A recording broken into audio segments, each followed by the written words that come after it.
Hello again, and thank you for watching my blog. So today's discussion post is going to be based on assessments. So I found a really good article, but I'm just going to repeat one of the things that stuck out to me about the entry for the post. One of the major challenges of this new at our fingertips learning environment is how to access learner achievement into an online course in which learner and instructor seldom or never see each other in face-to-face contact.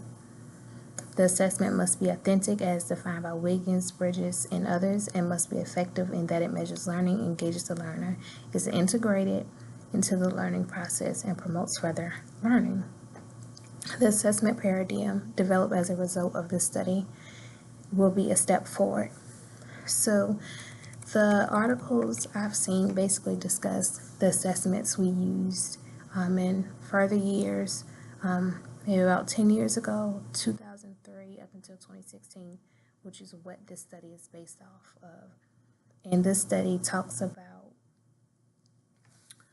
learning-centered methods foster. It basically tells you what the different methods of assessment bring out in a person. So learner-centered methods foster the development of autonomy, sense of responsibility, and reflection. So basically something that engages us and is important to us will actually help us think, increase our critical thinking skills, and helps us to be more independent in our thinking.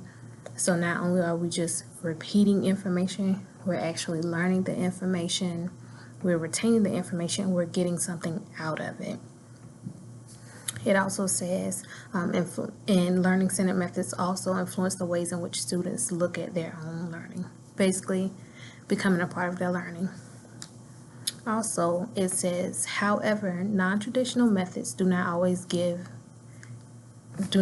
change the perceptions of students and do not always lead to deep learning.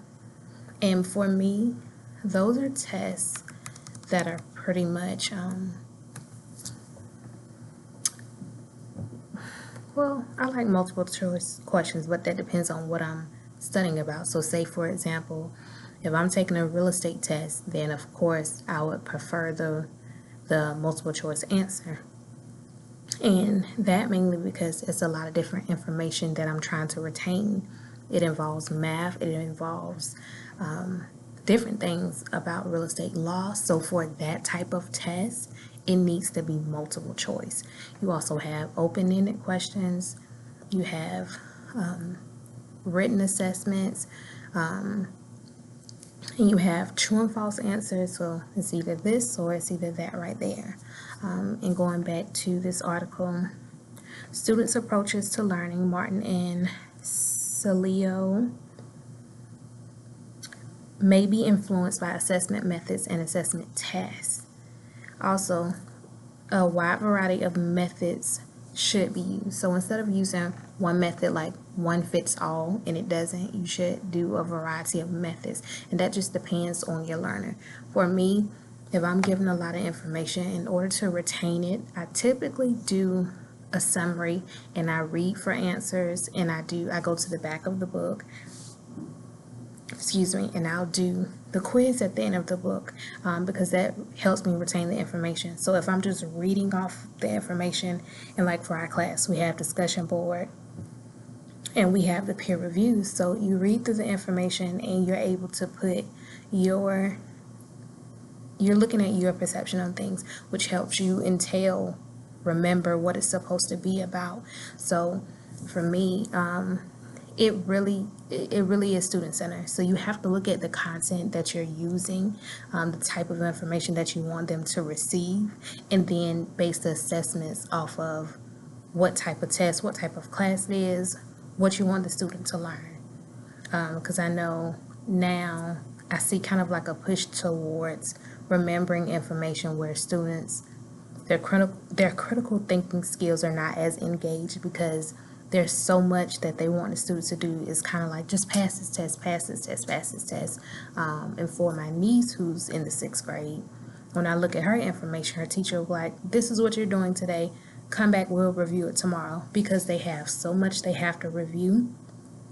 and so much they want to get done. There's a segment of things that the school board requires for them to know, and to me it kind of rushes the student through, and it's not necessarily them learning, but it's them regurgitating information. They may not necessarily know. They just go over it maybe one or two times, and then they're expected to know the information, but they just need the information to pass the test, which I find very unfair to the students. But I've seen where we've moved from, actually knowledge and wanting to get the student involved to more of a, oh, I just need you to pass this test and you'll get it later. Because it's like they're forced because of the pressure that's put on the teachers from the school board, and we need to make this score, we need to make that score, we need to be at this number, we're at the bottom. They just push them to kind of just regurgitate information and not necessarily learn and engage their critical thinking skills. And that is my input on it. And I think if we continue to move towards student-centered assessment approaches, so we get out and we move from a delivery method to an interactive method, then we'll be able to better assess the students, so we know what they actually know and what they're just regurgitating. Thanks.